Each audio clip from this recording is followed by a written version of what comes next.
Welcome to the MHP CashFlow Podcast, where we dive deep into the world of mobile home park investing, real estate strategies, and building long-term passive income. Hosted by Garrett, Terrell, real estate investor, mobile home park operator, and founder of Rocket Capital Fund.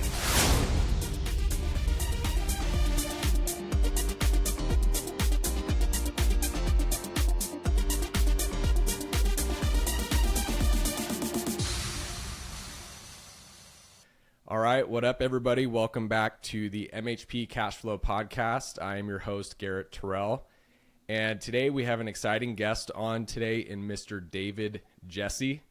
Did I say that correctly? Jessee? Yes, you did. Okay, yeah, thanks for coming on, man.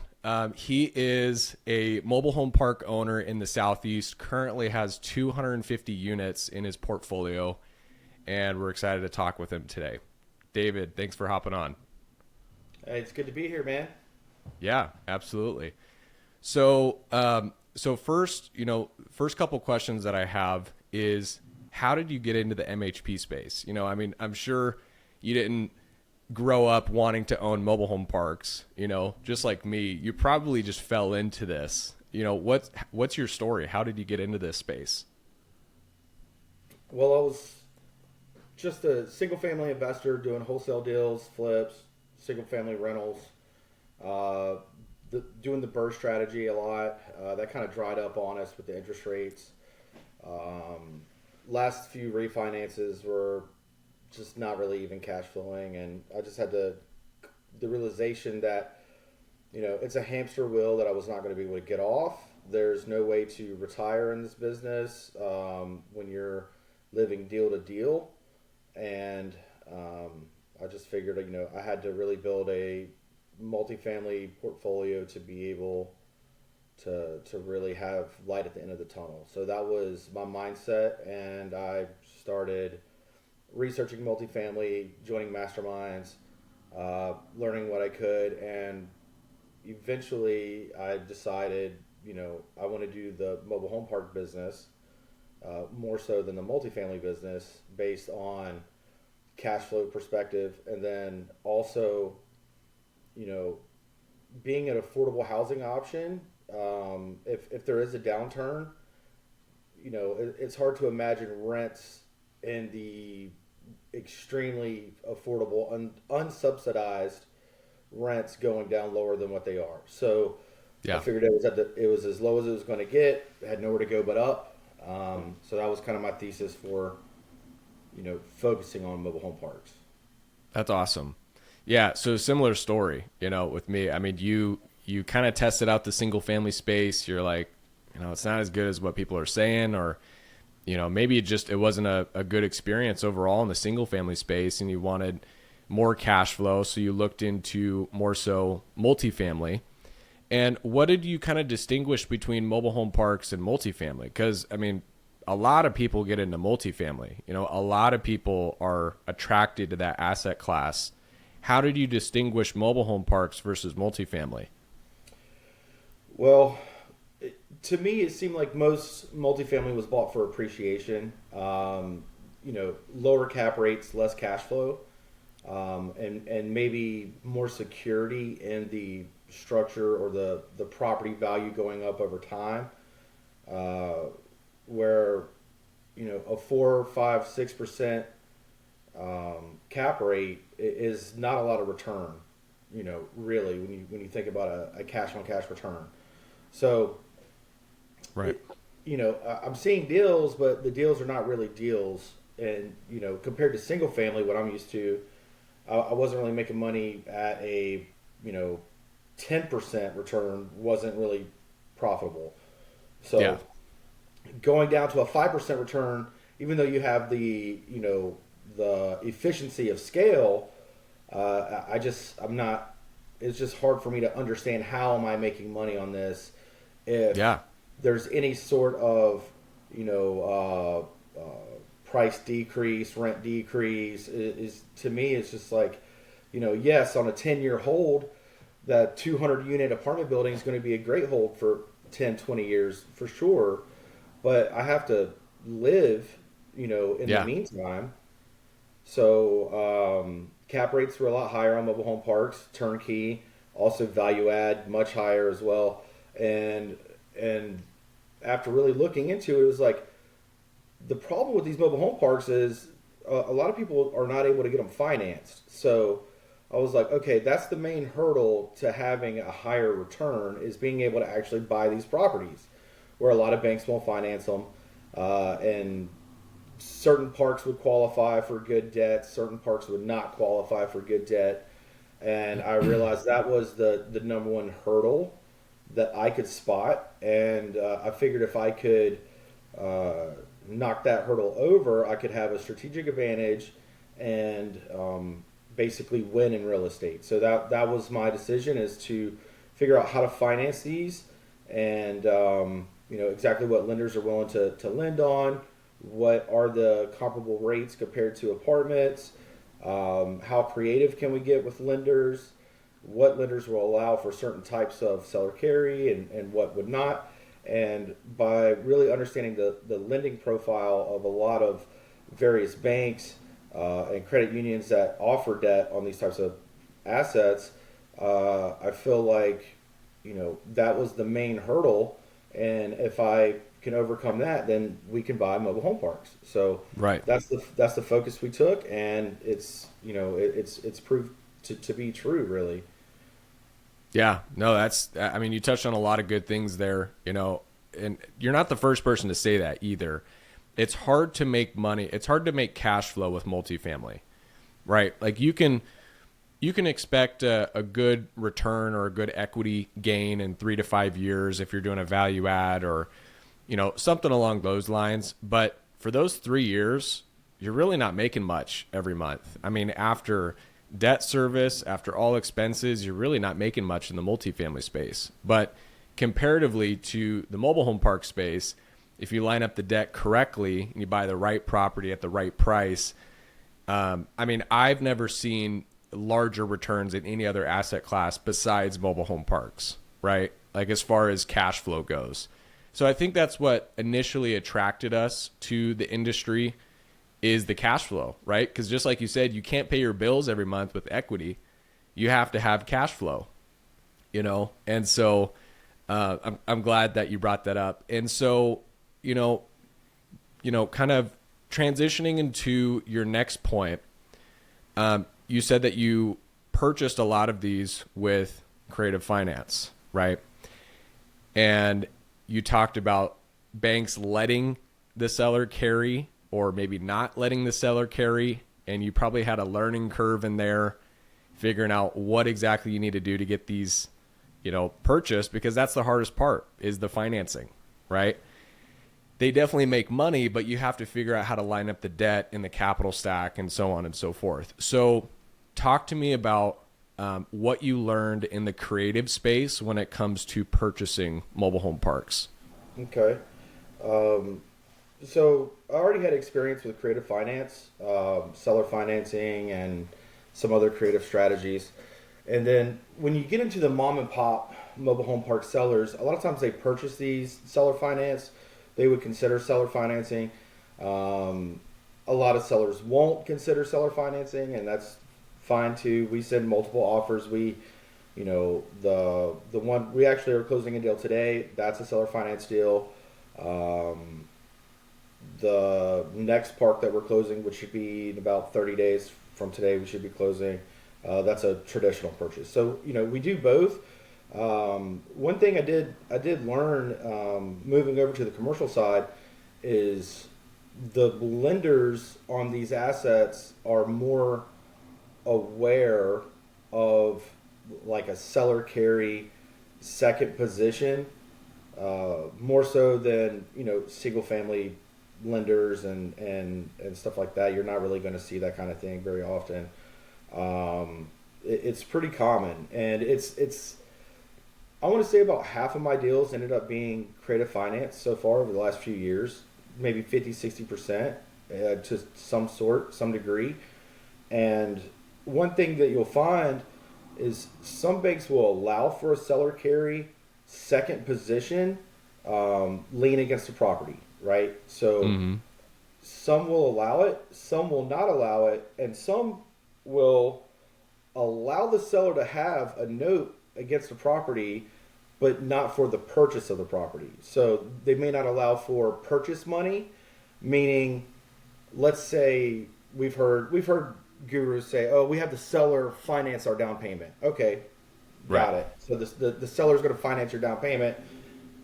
Well, you have to have that down payment to get the loan, and so a lot of banks, if you don't have the down payment to get the loan, hey, the seller's going to cover that.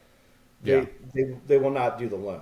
So sometimes they will allow for the seller to lend you money back, but not necessarily at the time of purchase. So there's some intricacies with what lenders will allow and what your seller will do. So, finding that sweet spot on, okay, what will this seller do for us?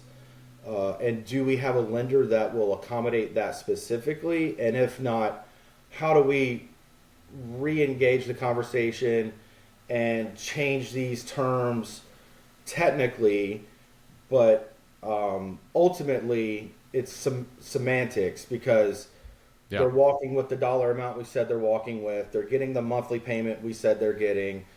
They're getting the balloon payment we all agreed upon, but somewhere in there it gets a little more technical. There's more documents and more steps to appease everybody in the loop with the financing. So doing various things like that can help you take down a deal that other people aren't able to really take down. Yeah, no, that's huge. So you're doing a lot of your deals hybrid style, right? You're coming in with a bank and then having the seller carry a second. Yeah, well, we definitely do that. That's one of my favorite strategies. It may not be the best strategy. It does get a little complicated sometimes, but it's easy for sellers to wrap their head around, what's going on. It's a pretty straightforward strategy. So you've had so when you present this to the sellers, because this has been my experience so far presenting a hybrid deal, is with some of the banks that we've done it through, they do require you to have some type of skin in the game. I think the myth of, the bank funding 70%, the seller just carrying the remaining 30% in a note, and then you walk in with zero cash. I've never heard of anybody doing that. I know for a fact that you have to have some type of cash into the game. Typically it's like 10%. Is that kind of what you're seeing? So yeah, that's a pretty common stipulation. It's like, okay, we'll let the seller. So some banks will say, we'll let the seller carry 10%, and they'll say the seller can carry a 10% and you can bring 20, or they'll say, the seller can carry up to 20%, you have to bring 10. That can happen. Right. And you can. So let's say the seller is willing to finance 30%, but the bank doesn't necessarily. The bank wants you to bring your money to closing, right? And they don't want that 30% note to be purchase money. Well, that's fine. It doesn't have to be purchase money. I could borrow 30% from somebody else in my network. Hey, let me borrow this 30%. Sure, I borrowed the 30%. I bought the deal. I'm the owner. And now the seller can lend me some money. Right. So we can do stuff like that too. So that's extremely creative.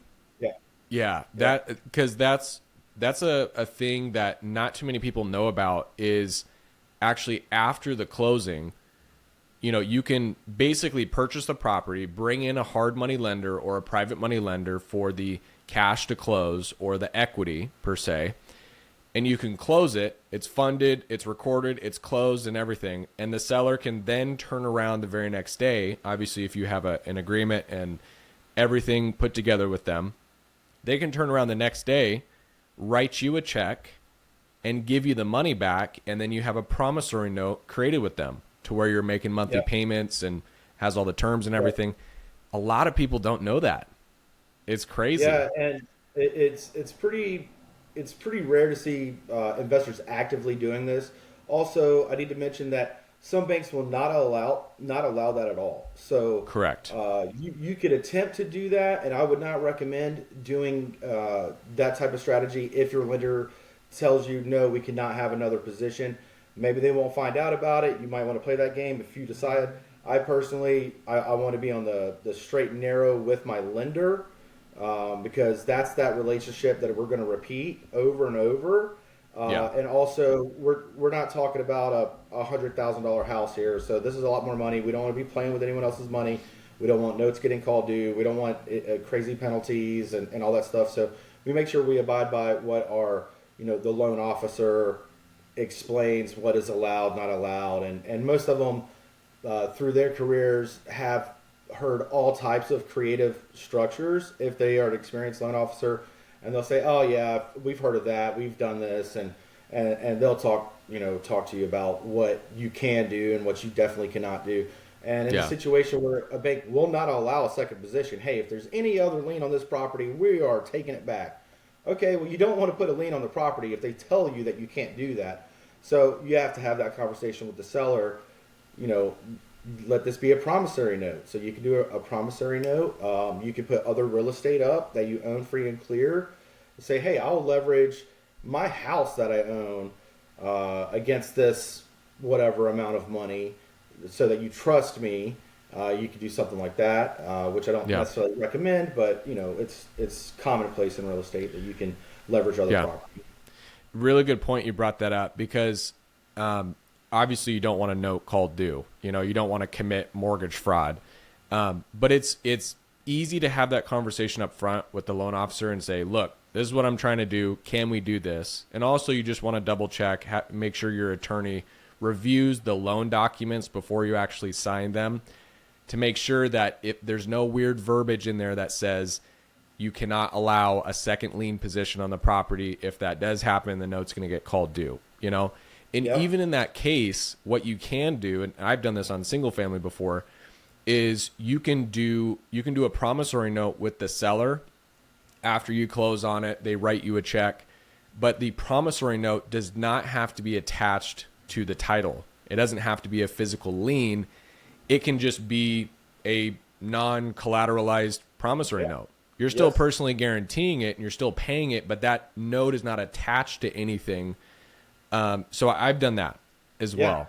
And you absolutely can do that. And I have a lot of uncollateralized debt, honestly. Which is the best kind. We did that a number of times last year. So it's definitely doable. And if people say, oh, why would they do that? Well, if the carrot's big enough, they will do it. So if you're giving them enough money, they will do it most of the time. So if it makes sense for them. Yeah. So when you're analyzing a deal, are the first couple things that you're looking at is, because this is what I do, and I'm curious if you do this as well. Are you looking at how to properly place debt on it? Are you looking to place a blended rate on it? Are you looking at day one cash flow and the blended rate that you can obtain? What are you kind of looking at? Because seems like you're focused on just creative finance for the most part. Banks in some situations, but for the most part, you want to do some type of hybrid deal. So how do you analyze deals like that? So this would be before an offer is sent. Maybe it's an off-market deal, and they don't have terms associated with it. Yeah, I'm thinking about selling. Yeah, I want about $1 million. Yeah, I might carry something. Okay, so you're kind of flexible. Let's run through these numbers. And so I have like not really a 3 offer, but it's a 3 separate scenarios. I could put in the different interest rates and the different terms and see what that would cash flow and whatever. So yeah, we don't want to just spit numbers out because, hey, 4% interest is good. Let's do that. We want to make sure, we definitely underwrite each deal. So I'm not going in looking for a blended rate. It's what can I pay for this if I just buy it? Like raise the 20 or 30% down, buy the property, pay for management, just do the full underwriting The traditional way. The old school way. The way you're doing it already when you're looking to buy a 12-plex, 24-plex, whatever you're doing. So we have that number. Okay, so that's my cash number. And not my cash number, it's my traditional purchase number. So that's going to be on my offer. And if they accept that offer, I'm going to be excited that they accepted that offer. Any offer I send, I hope they accept any one of the 3 offers. So it may be offer A is a traditional purchase. Offer B is, hey, you seller finance it. I'll give you 10% down. You give me a good interest rate. Here's all the reasons you may want to do that. That price is going to be a little bit higher than my traditional purchase because I have to bring less down, and I'm going to ask for a better interest rate, so I can afford to pay a little bit more. So, hey, there's more money in it that way. And then my third offer might say, hey, this is the offer price number 3, and I would put in something like the either they're carrying equity back and on a promissory note. So that would be like, I'm going to give you 20% of my company. You're going to give me a promissory note, not against the property, and then I'm going to buy your equity back from you, and that's paying off that note, and that gives them some security since they're not attached to a property. So it could be a promissory note situation, or it could be, seller carry second, whatever position and whatever rate and term. And so we'll put that together. And obviously, if the seller's going to carry for 2% and the bank's going to carry at 8%, we will have a blended rate. And with that blended rate, we will further go into our underwriting and really see how that pans out for investors or ourselves. So right. we definitely look at it, but it's not always our first thing is, hey, how low can I get my interest rate when I buy this? It's what does the seller really want or need first? And then is there a way that works, to right. give them exactly what they want and need? Can we do that? So your first, like right off the bat, when you're looking at it, you're looking at buying it with a bank, like just the old school traditional way. What can I do to make this pencil with a bank, with raising capital, with doing it the old school traditional way, right?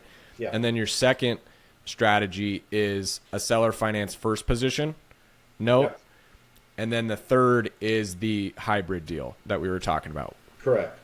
I like that. That gives a lot of different options, and what I've noticed is sellers just want options. They want their price, but they also want some options to choose from. It's really hard to, portray a seller finance deal when it's the only option, and sometimes these cash offers or these bank offers, they don't pencil. They don't make sense, so you have to come in lower. And in order to get them that number, they have to bend a little bit. If we're going to bend a little bit, they have to bend a little bit, right? And most times, more often than not, we'll send a 3-piece offer, and they'll say, "Oh, I love offer B, but I want to change this part of offer B." Oh, why is that? Well, because I want to pay my note off, and it's this much. Oh, okay. And so now they haven't accepted anything on our LOI, but they told us offer B was pretty good and they like it because of whatever reason. What they don't like about offer B, okay, so now I go back to the drawing board with offer B, whatever it is, and see if I can give them what they want. If I can't, if I right. get close, hey, this is why I can't give you what you want. But I can do this here. And so that'll get you closer to a term or an offer that they'll accept, because just giving them the 3-piece offer, and it could be something like 5, 6, 7 million. Well, damn, there's $1 million between each offer. They're going to look, why is this one $2 million more? Oh, well, they want me to carry all this, and they're only going to give me this much down. And so they'll come back and be like, oh, I want offer C's price, but I want offer A's terms. Like, yeah. We got to meet in the middle somewhere. So yeah. I want cash, and it's got to be 30% over, market value. It's like, no, it's not going to work. So that's cool. So yeah, we definitely think very similarly about that. So yeah, that's a way to buy more deals, right? So that's good stuff. Now next, I want to ask you about your favorite deal that you've purchased so far, right? Because this is the MHP CashFlow podcast.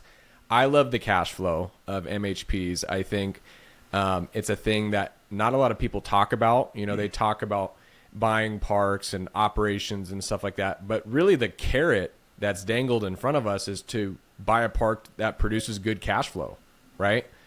So what's your favorite park that you've purchased so far, and kind of walk me through that deal? Well, we purchased the park last year with some seller financing, and it was a hybrid strategy with a national lender, a very big national lender, and they would not allow for the seller carry second. And where was this at, and how many lots? This was, I want to say like 36 or 38 lots. This is in North Carolina. 38 in North Carolina. Yeah, and it's, you know, maybe half park owned home, half tenant owned home, gravel roads, some septic tanks, but really well kept, maintained. Landscaping's nice and all that kind of stuff. So it's a nice community, really. But anyway, so we end up doing a deal with this guy. I think we paid like $600,000 more than the cash price, right? So we paid a good bit more.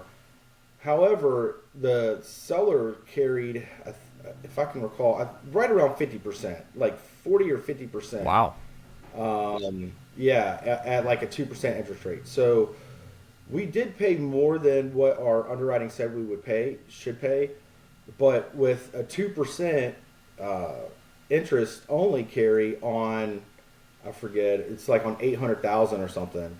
Yeah. Maybe 900, but we got 2% interest on that. We got like 8% interest on the other 900. So with that deal, we paid more than everybody else could pay. We didn't have to pay anything out of pocket because we actually got cash back at closing. I think we got like 50 grand or something back at closing. Wow. To this day, it's just like really passive. I think we're getting like 5,000 or 6,000 a month net cash flow on that, and we didn't come out of pocket. We got like 50 grand out day one, and our blended rate on that is probably like 4.5% or 5% or something. So really nice. Really, really low. I don't want to say low effort, but like low energy. Yeah. So, passive income, low energy, worked out great. Still a nice asset. Best. Yeah, worked out pretty good. 5 to 6,000 a month in, passive income, essentially passive. You have to set up the systems and everything for it to be passive, and it might take a while, but for the most part, once you get it set up correctly, it actually is passive, and it's not like you're going to sit back every day or every month and don't have to do anything. You still have to work, but if you set it up correctly, it's pretty passive. Yeah, I mean, we have a on-site manager that, does repairs, and, we do have to, some months we have to spend a little money. Like we put some gravel down a couple months ago, and we had a septic tank repair. So I think we were only like took a couple grand, but it's very low hours, very low headache, so that deal was really good. That's awesome. On the contrary, I bought a 4-park portfolio like a year and a half ago, and we've been absolutely grinding these 4 parks out for the last year and a half, and we closed that with an excess of about $145,000 at closing, and we went through 90% of those funds rehabbing and fixing roads and cleaning out trash and demoing crap homes. I mean, haven't cash flowed $1 on that deal yet. So, I mean, you have good ones and you have bad ones. Good ones and bad ones, but it all evens out, It evens out. And once you get that deal up and running, it's probably going to do really well, right? Yeah, it should. It should do well. If we just got to keep grinding it out, man. I got to get to 100%. once we get that place filled up, we'll do good. So that's awesome. It's just a process. So this is a common debate in the MHP space from what I've learned over the last years. And it's, the whole park owned versus tenant owned situation. Do you like park owned? Do you hate park owned? Are you only focusing on selling these and converting them to tenant owned? What do you think the risk tolerance is between the two? And just what are your overall thoughts about that? Well, in a perfect world, I'd have a beautiful park with beautiful homes that I don't own, and they pay a lot of lot rent, and everything is really, really easy. Yep. But more times than not, you're going to have 25% park owned, 50% park owned, 100% park owned. I will not shy away from a good deal just because it has park owned homes, and I don't think anyone should. Yeah. If you're buying 40 park owned homes and 39 of them are really toasted, maybe you need to get a really great price on that park, because you're going to have to sell those off or RTO them off, because you can't afford to put $2,000, $3,000, $4,000, $5,000 into a home every year. You just can't do that. So yeah, it kind of depends on the condition of the home. And you could have a 20 unit park with 10 park owned homes that are really, derelict, and you could have 10 homes that are newer and nicer. So if you get the right tenants in your nicer homes, I mean, you can get a lot of rent for these things, Yeah. Rent's expensive out here. Your lot Yeah. rent's only going to be so much. I could double or triple my lot rent by renting the home out. And if I buy that park and get a good rate on that home, I mean, that's a lot of cash flow for what you pay for that home. Yeah. It's hard to give up that cash flow. If you budget properly, I think with some of these park owned homes, because what I hear consistently is, park owned home parks are always at a 50 to 60% expense ratio. And I don't know if it's entirely accurate. Just from our experience so far, it ends up, for each park owned home, we usually budget about 20 to 30% of the gross rent for expenses. I don't necessarily see it at 50 to 60. I think it's a little bit less, but I think people have had bad experiences with park-owned homes where the tenant trashes it and it's a $15,000 trailer and they got to put $5,000 back into it. You know what I mean? Yeah. But it's also hard to, on the other side, with a tenant-owned home, your expense ratio on that could be 35% or less, but your gross rent roll is not going to be where it needs to be in order to service today's market debt. So I personally, I don't know if you feel this way, but I think a mixture is probably the best. If you have 75% tenant-owned homes that are lowering your expense ratio, but you have 25% park-owned homes that's really bringing up that rent roll to service the debt, I think that's kind of like the perfect mixture. What do you think about that? So I don't know that there's a percentage that's going to save you, that's going to help. I think I would look at it on a home by home basis. So, you go to one home, let's say it's a 3-bedroom, 2-bath, 2010, with nice porches and siding and asphalt shingles, and you're like, oh, this is a nice home. We own this home? Yeah, we do. All right, fucking great. What can we rent this for? Oh, we rent this for $1,200 or $1,300. I'm keeping it in the portfolio because I'm going to get so much more cash flow off of that home than I would get selling the structure itself to somebody else. It would take me a long time to recoup. Like, if I'm making $800 a month on the home, I mean, how much am I going to sell that home for to somebody? So if you have a home there and it's rough, you're like, it's livable, it's rough, I don't know. Well, I would rather sell the rough home off for cheap, take a loss on it, sell it to a handyman who has a good job and he can pay his lot rent. He's thankful to get a good deal on a mobile home. $3,000, $5,000, $8,000, depends on your condition. And he's glad to be able to pay cash and own this house that he can fix up and take some pride into. So there's nothing wrong with selling off a mobile home. to me, it's more important to who I sell the home to than it is to how much money I sell the home for. So Yes.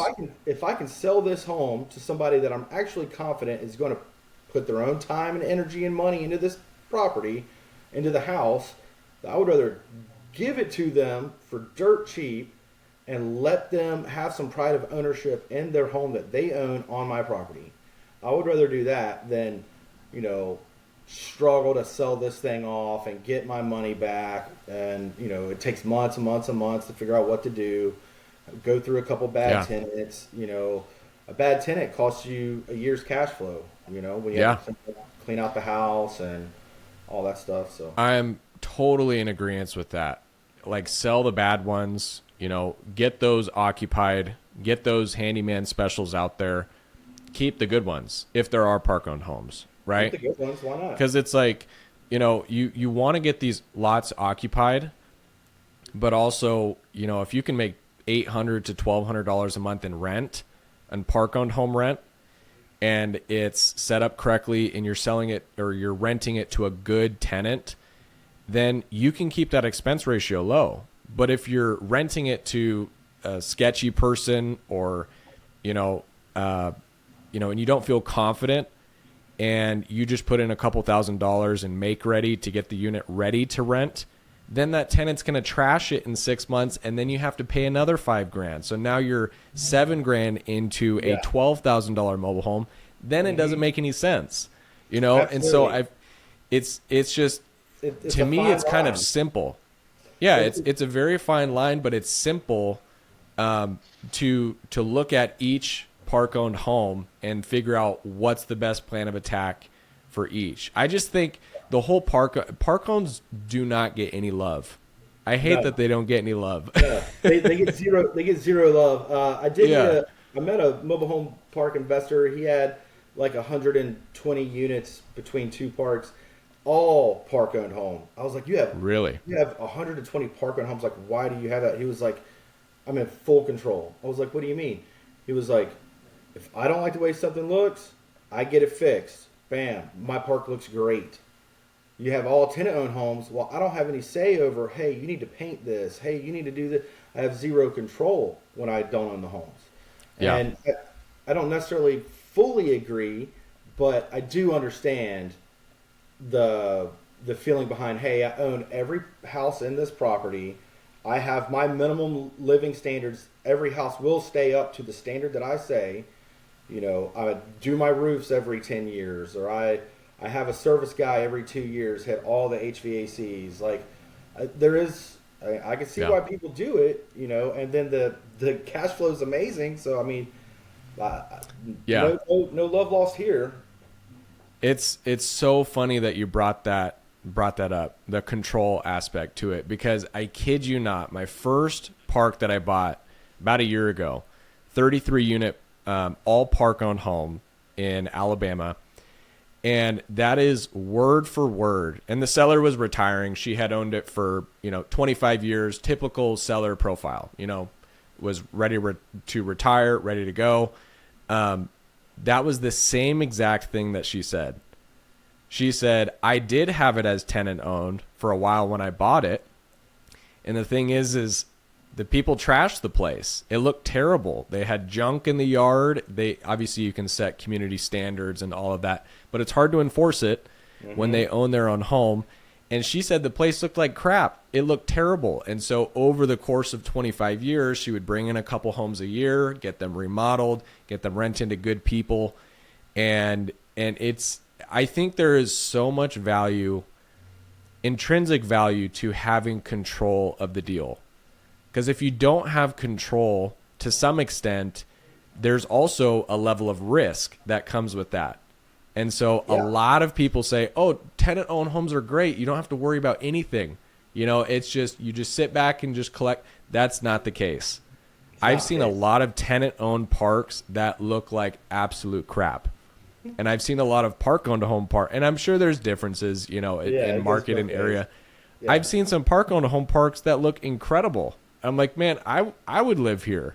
Like this is nice, So I I think it's a common debate, and I get the lending perspective on it.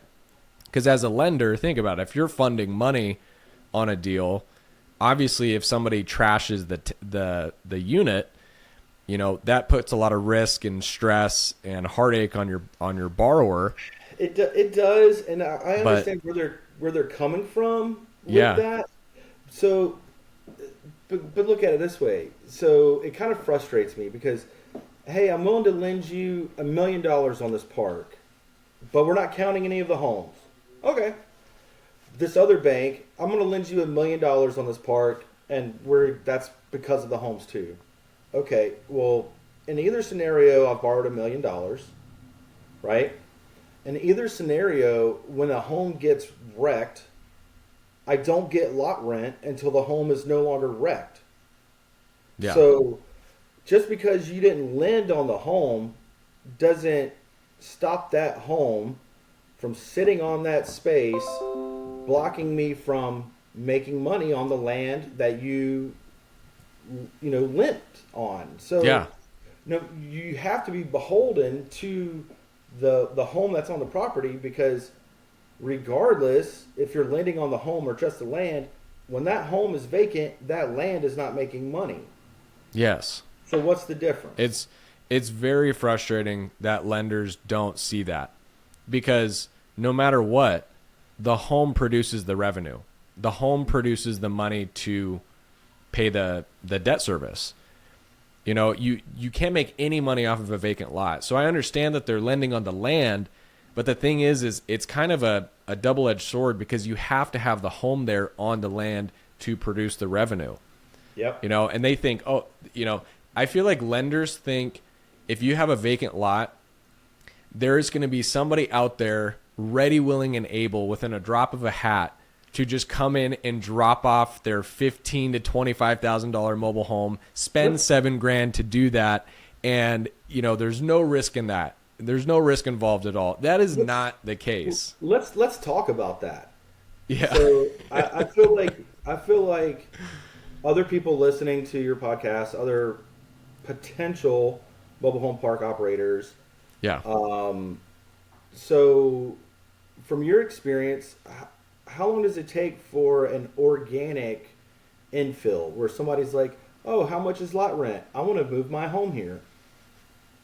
That is, at least 3 to 6 months. For one. At least for one. Yeah.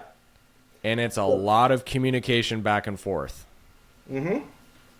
And getting quotes and getting bids and lining up timelines, and it is not easy.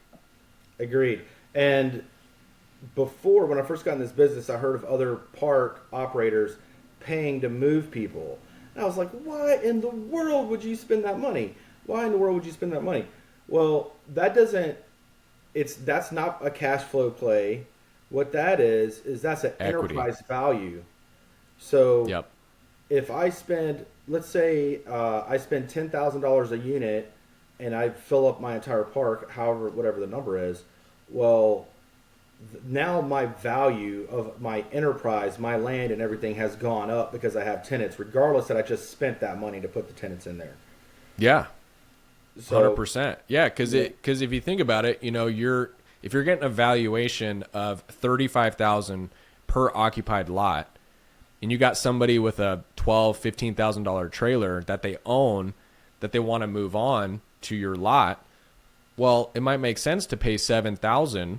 Like if you're getting ready for a refinance or something like that, it might make sense to pay $7,000 to move them in there, because you're getting $35,000 back in equity, and that's a 5x return. Exactly. So it's not a bad idea. I understand why people do that now. Yeah. I didn't before. I just thought that was ridiculous. But now as an operator, seeing how long it does take to get an organic infill. When I mean organic, it's like very minimal ads, like some Facebook ads or Facebook posts, or just real light advertising. I mean, not with a major budget or anything like that. So, what do you think is more risky? Do you think infill projects are more risky, or do you think a bunch of vacant park-owned homes is more risky? Okay, so the risk of the vacant park-owned homes, let's say that they're all in fair condition. Well, they're vacant. Who's watching those, right? So that's going to lead me to think about the market. Okay, is this an area where I might have more, vandals and stuff? If so, then we have to immediately do lights and cameras and signs and stuff to say, hey, we're watching these houses, right? So that's one thing that you would have to consider. If several of the homes are vacant and need rehabbed, well, you need to do a thorough inspection. So, that those have your own risk there. So that's a totally different risk. The risk for me for buying a vacant park or a park that has a high vacancy is like, okay, why is it vacant? Okay, just mismanagement, but it's in a good side of town still. Okay, all right, well, I'll believe it. Well, if we're on a good side of town and all I have to do is bring homes in there, how long has it been since the infrastructure was connected? How long has it been? Can we find all of the taps, the sewer taps, the water taps? Do we have power poles, or pedestals or whatever? Are those already in place, right? Yeah. It's really expensive to infill. So like if you need to buy... So expensive. Yeah, if you want to buy 20 homes or 40 homes, like you're not just going to get a line of credit to buy out 50 homes. And even if you did, you would have to put your down payments in or, move them and set them up yourself, which is going to cost a fortune, with your porches and all of that. They're not going to lend on any of that.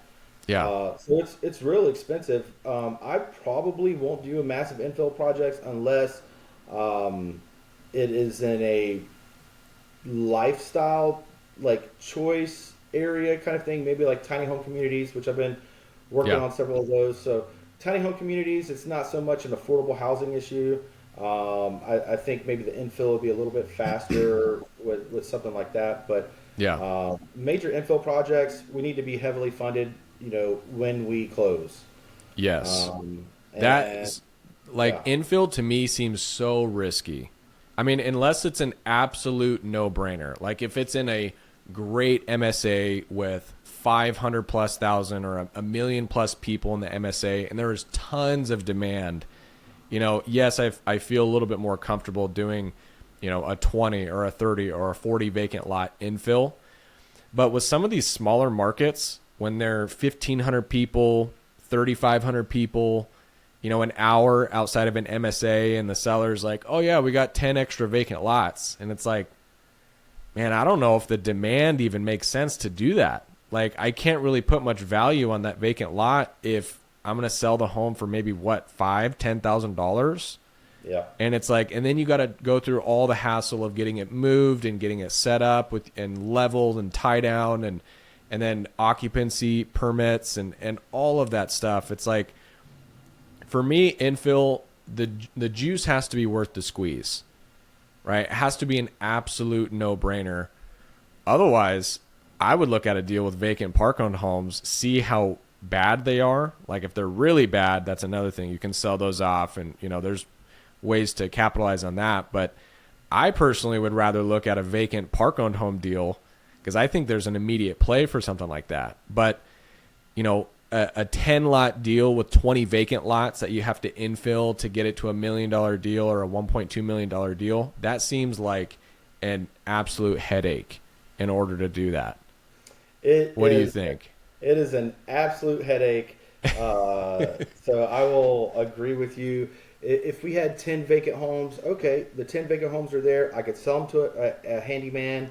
He's going to move his family in a couple months after he repairs it. Sure, I could sell it to a local investor who would give me, $2,500, $5,000 for this home. Put a couple G's in. He'll wrap that to somebody else. Like, there's people that are doing those deals. You could probably activate those lots faster because even if we have money to buy used homes, let's say we can buy, some $15,000 homes and pay $10,000 to move them. So we got a $25K budget per home. Let's say we have the money for all of that. Okay, where are these homes at? Are these homes sitting on a lot somewhere? No, they're not. So we have to communicate with 12 different sellers. We have to look at all these different homes. We need to negotiate. Hope they don't get sold out from under us. We have to find movers. Oh, I don't go to that side of town. Oh, I don't go over here. I'm not permitted in that county. I'm not.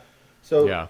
you know, it's still going to take me a year to get those 10 homes, even if I have the money for those used homes. Maybe not a year. You know, it depends how many resources I put on top of it, but it's not easy. Yeah. It's not easy at all, you know. And so you've done a lot of deals in a short amount of time, it seems like.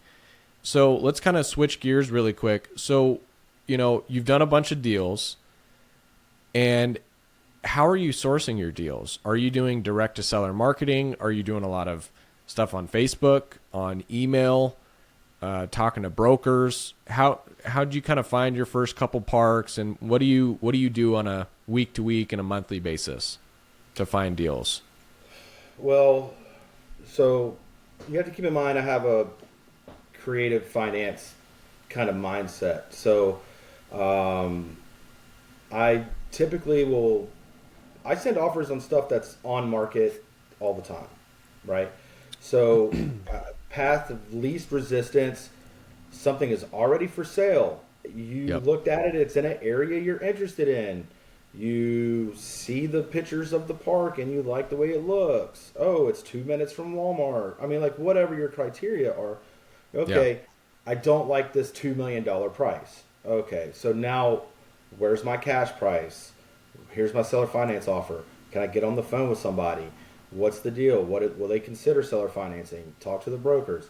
So if anything that's for sale that's in your area that you're interested in, like, you need to be dogging it out and seeing what's going on with that deal, because that could be a seller financing deal. It doesn't have to be a seller financing deal. It could just be a better price. Or why is it sitting on the market? Maybe nobody likes the area, but you like the area. I mean, it just kind of depends. You know, when you get into mobile homes, sometimes they're like smaller niche little areas. Like, you don't know anything about this town. Oh, this town's got nothing going on. Oh yeah, well, they're putting in a $5 billion battery plant. Oh shit, I didn't know. Right? Like, you don't know what's going on in these little towns and stuff. So you see stuff for sale, you need to go after the parks that you like. So that's the first things first. Yeah. If it's available, bam. Then you have your brokers, you have your group, you know, your Facebook groups. You could do your own Facebook posts, like either with ads or marketplace. You know, I've been messaged multiple times. Oh, I see you buy parks. I've got one here and there. And I haven't purchased anything that way, but I have had conversations with sellers that way. So the next one I get might be a park that I purchased. So coming from a wholesaling background, you have, you know, your hands in every cookie jar. I'm talking to brokers. I'm talking to wholesalers. I'm talking to, I'm pulling lists. I've got cold callers. I got people calling, you know, and I get various leads and stuff that way. So the one we closed today was from a broker wholesaler. He's a broker in another state, and he does wholesale deals on parks and stuff. So we did a wholesaler deal today. We closed the deal we're closing next month, or 30 to 40 days from now, is a cold call deal. Nice. So and here's the thing: the cold call deal is a traditional finance deal. The broker deal is seller finance. So it's not always. It's backwards. It's backwards. So. Yeah. So you really like to go after like the low hanging fruit, like the stuff on the market. If it's a good deal on the market, why not try to, you know, put a creative situation on it, right? Yep. That's awesome. And being good at underwriting too. So like a lot of people new in the business, or let me rephrase that. A lot of investors that deal strictly in single family residence, they're used to not being able to purchase off the MLS because those things get snagged up. The realtors know that other people will pay more for it. The realtor already knows a flipper in the neighborhood. So if it's on the MLS or Zillow or something, it's probably not a great deal. And yeah, my understanding, most real estate investors pretty much feel the same way, right? When you get into the commercial side of things, it's a little bit different because, you know, hey, I've got a mobile home park, I want to sell it. What do I do? Well, sometimes that'll end up on the MLS because they just know a realtor and he listed it. So sometimes that'll happen, or they'll put it up on, one of these sell your mobile home park websites, and just, it gets out there. So, I'm not going to shy away from a deal because of how it was sourced. Anything and everything, basically. Yeah. That's awesome. So how many states are you in right now? We are in still just 2 states. We'll be in 3 states next month. Okay. And those states are North Carolina, Georgia, North Carolina, and we have our South Carolina park we're closing next month. Nice. Have any of your parks experienced anything with Hurricane Helene in North Carolina? So luckily, our park in western North Carolina, their town got flooded massively. Really? But the park itself is kind of like going up a mountain, and it didn't flood out. There was some minor damage that we will address, but oh, good. Yeah, we got really lucky with that one. Wow, that's good. Yeah. So you like North Carolina, Georgia, and also South Carolina. I do, and some of that is just based on travel time. I like to be hands-on. We like to ride out to the property, and we're in Charlotte, North Carolina, so nice. 6-hour drive or less. We are targeting some stuff in Eastern Tennessee. We've done thorough due diligence on some parks in West Virginia as well, which there's a lot of upside in West Virginia and Kentucky as well. So yeah, we're looking at those wholesalers or investors that have deals in those areas. Anywhere in the Southeast we'll look at. When you start getting into the Midwest, we do have interest in Midwest markets, but there just has to be enough meat on the bone and a big enough property for us to pursue something that's greater than 5-6 hour drive for us. So yeah, to get out and fly there. Yeah, basically it's gotta be worth it. Yeah, I'm gonna need a minimum of 100 pads probably to go further. That's awesome. So talk to me about what you're looking for in the future, what your plans are in the next, let's say, 6 months in the MHP space. Are you just looking to buy more deals? What's kind of the game plan? Well, as a company, we've decided that we're going to continue to make offers on parks that we like, pretty much regardless of the lending environment and stuff like that. So we're going to constantly be making offers and looking at parks that are the size that we like. So I would say 25 to 80 units is like a really good sweet spot for us, that we will constantly make very competitive offers on, and we're going to keep looking at those.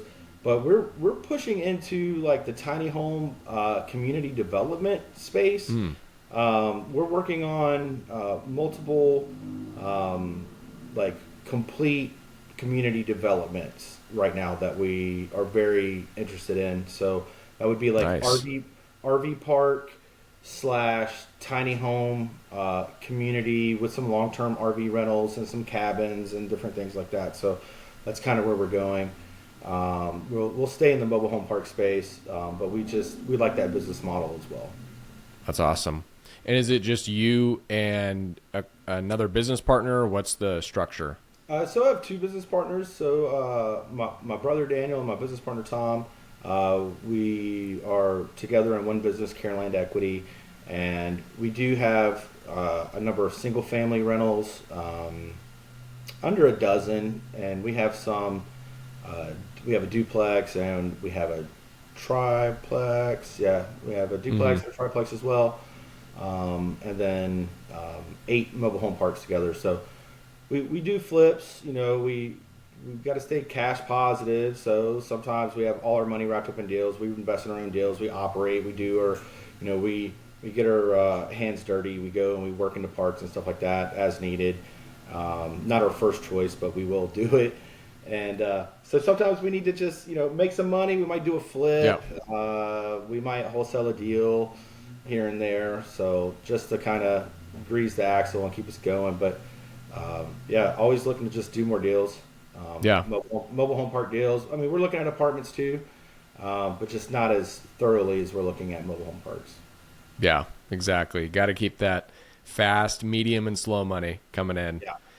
Because, you can't just focus on the passive income. That's what I've noticed. You have to keep the active income. Yeah. You really have to keep the active income up all the time, no matter what. Like, you always got to have that faucet running, because if you don't, that's when you can get into trouble and you have to fork out $10,000 on a project. And, that's when problems can start to arise. So we're both in the same mindset on that. But that's awesome, man. You got a great story. Thank you for sharing a bunch of value today. And thanks for coming on. So if people want to get connected with you, how can they reach out to you? Where can they find you at? I would say the easiest thing to remember would just be my direct email, magnoliahomebuyers@gmail.com. It's pretty easy to remember. So if you want to talk the mobile home space or syndications or development, capital raising, flipping, whatever you want, magnoliahomebuyers@gmail.com, and it'll come directly to me. Love it. Awesome, man. And we got some wholesale deals we got to talk about, because I got some deals in North Carolina, a couple in Tennessee, and some pretty good sized ones. So we'll talk after this. Let's do it, man. I'll JV with you, and then we'll come back and do another interview and explain how the deal went. Yep, let's do it. Awesome, man. Well, thanks for hopping on. Really enjoyed it. And everybody out there, thank you for listening. Make sure to subscribe to the podcast, leave a review on Spotify, and leave a comment if you would like. And also, if you are a passive investor out there, you got capital you want to deploy, go to rocketcapital.fund and create an account, and you'll be added to our investor list. You'll be added to our weekly email list, and we would love to talk with you about the current deals that we're working on. So, David, thanks for hopping on. We had a great time, and look forward to talking with you in the future.